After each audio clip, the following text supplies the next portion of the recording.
मेरे भाव विश्व में आप सब समाहित है।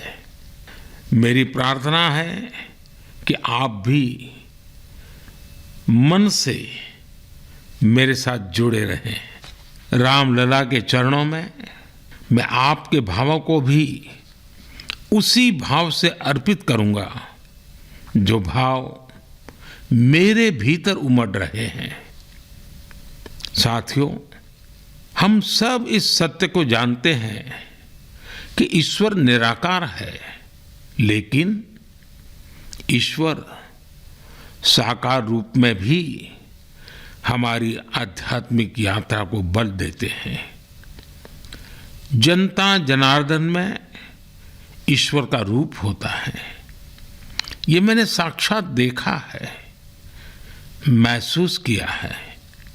लेकिन जब ईश्वर रूपी वही जनता शब्दों में अपनी भावनाएं प्रकट करती है, आशीर्वाद देती है, तो मुझ में भी नई ऊर्जा का संचार होता है। आज मुझे आपके आशीर्वाद की आवश्यकता है।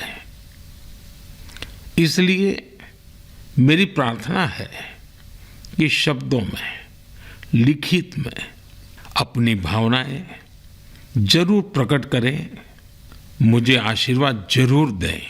आपके आशीर्वाद का एक एक शब्द मेरे लिए शब्द नहीं, मंत्र है।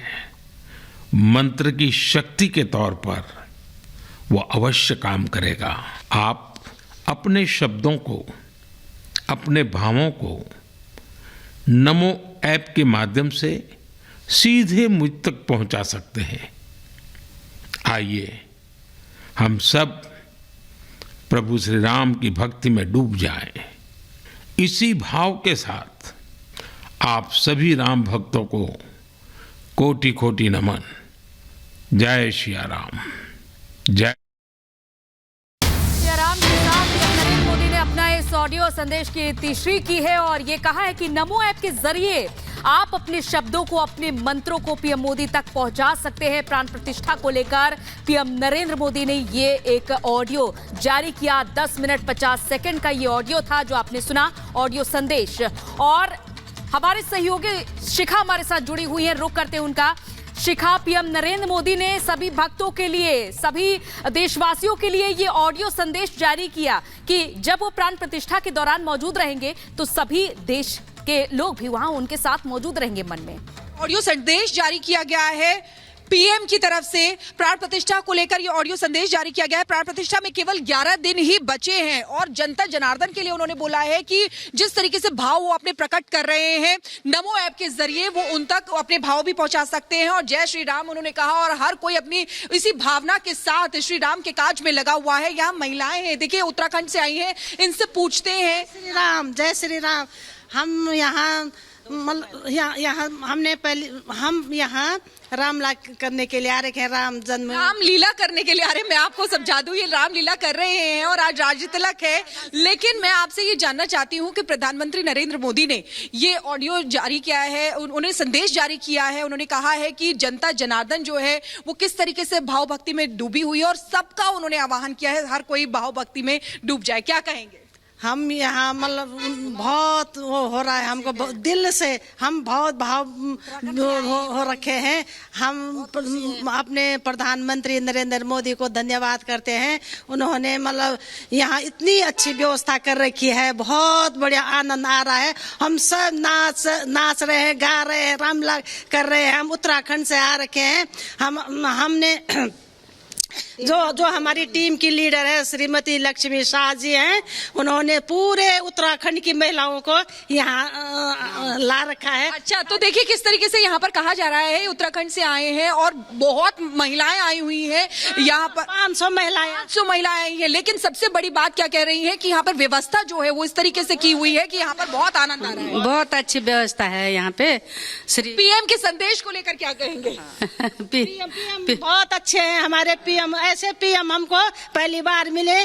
पीएम को हम बहुत बहुत धन्यवाद। हमारे आगे भी हैं, 2024 में भी आए हैं, हम बहुत खुशी है हमको। हम मुंबई से आए हैं, रामलीला यहाँ में। ये मेरी भाभी, हम गढ़वाल से हैं, उत्तराखंड से। बाबा मेरे को पूरा पीएम के लिए, प्रधानमंत्री नरेंद्र मोदी के लिए अम्मा क्या कहेंगी? बहुत बहुत धन्यवाद। आशीर्वाद ही दीजिए। मोदी जी उन्होंने कहा है कि भगवान राम उनको हमेशा सुखी रखे। प्रणाम प्रणाम प्रणाम। नाम कह रही हैं अम्मा प्रधानमंत्री नरेंद्र मोदी के लिए। की नगरी में आए हैं हमने जो है जो 13 रामलीला जो है हमने कर दी। 14वीं का हमने संकल्प लिया था कि अयोध्या राम जी की भूमि में 14वीं रामलीला यहाँ पे होगी अयोध्या में। इस समय जो है समझा जा सकता है कि लोग के इसी बीच एक बड़ी खबर बता देते हैं। 2 शंकराचार्यों ने खबरों का खंडन किया है, कार्यक्रम के विरोध की खबरों का खंडन किया है। श्रृंगेरी शारदा पीठ, द्वारिका शारदा पीठ ने चिट्ठी लिखकर खबरों का खंडन किया। धर्म विरोधियों ने झूठी खबरें फैलाई, ये शंकराचार्य कह रहे हैं। तो आपको बता दें, ये प्रोपेगेंडा रचा गया, ये खबरें फैलाई गई कि चारों पीठों के शंकराचार्य इस प्राण प्रतिष्ठा का विरोध कर रहे हैं। लेकिन इस वक्त ये बड़ी खबर आपको बता रहे हैं कि 2 शंकराचार्यों ने अब इन खबरों का विरोध किया है, खंडन किया। तो चारों शंकराचार्य राम मंदिर में प्राण प्रतिष्ठा कार्यक्रम के विरोध में है, ये झूठी खबर फैलाई गई। और इसके बाद अब 2 शंकराचार्य सामने आए जिन्होंने इस तरह की खबरों का खंडन किया है, जिसमें कि श्रृंगेरी शारदा पीठ, द्वारका शारदा पीठ के शंकराचार्यों ने चिट्ठी लिखकर इस तरह की खबरों का खंडन किया है। तो लगातार ये देखा जा रहा है कि जहां राम मंदिर प्राण प्रतिष्ठा कार्यक्रम की तैयारियां जारी हैं, तो वहीं दूसरी तरफ अलग अलग तरह की खबरें सामने आ रही हैं, जिसमें कि चारों शंकराचार्यों के इस प्राण प्रतिष्ठा में शामिल होने की विरोध किया गया था। इस तरह की खबरें फैलाई गई। तो रामलला का मंदिर बनने की एक तरफ जहां सनातनी खुशी है, तो वहीं इस तरफ राजनीति भी खूब हो रही है। लेकिन देश के हजारों लोग इस कार्यक्रम में शामिल होने के लिए उत्साहित हैं, जय श्री राम का जय घोष कर रहे हैं। तो वहीं त्रेता युग के रामराज का पूरा दृश्य देखने को मिलेगा, जिसे देखने के लिए इंतजार में करीब 2 लाख हिंदुओं ने अपनी जान न्यौछावर कर दी है। अयोध्या में रामलला के प्राण प्रतिष्ठा की तैयारी जोर शोर से चल रही है। पूरे अयोध्या को दुल्हन की तरह सजाया जा रहा है। इस खास आयोजन में देश भर के नेताओं, वीवीआईपी से लेकर कुछ चुनिंदा लोगों को न्योता भेजा जा रहा है। लेकिन अयोध्या आने वाले मेहमानों में सबसे खास हैं रामलला के प्राण प्रतिष्ठा कार्यक्रम में भाग लेने वाले वो साधु संत जो सनातन की सेवा में दिन रात लगे हैं। अब तक जो जानकारी सामने आई है, उसके मुताबिक इस खास आयोजन में 150 परंपराओं के सन्यासी 22 जनवरी को अयोध्या में प्राण प्रतिष्ठा के कार्यक्रम में हिस्सा लेंगे, जिनकी संख्या तकरीबन 4500 के आसपास होगी।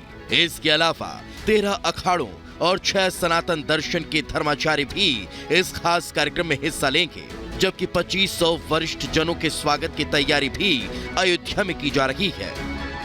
हालांकि हिंदू धर्म गुरु के पूरी पीठाधीश्वर शंकराचार्य इस खास कार्यक्रम में शामिल नहीं हो पाएंगे, लेकिन उन्होंने इस शुभ कार्यक्रम के लिए अपनी शुभकामनाएं देते हुए समाज को समरसता का संदेश दिया है।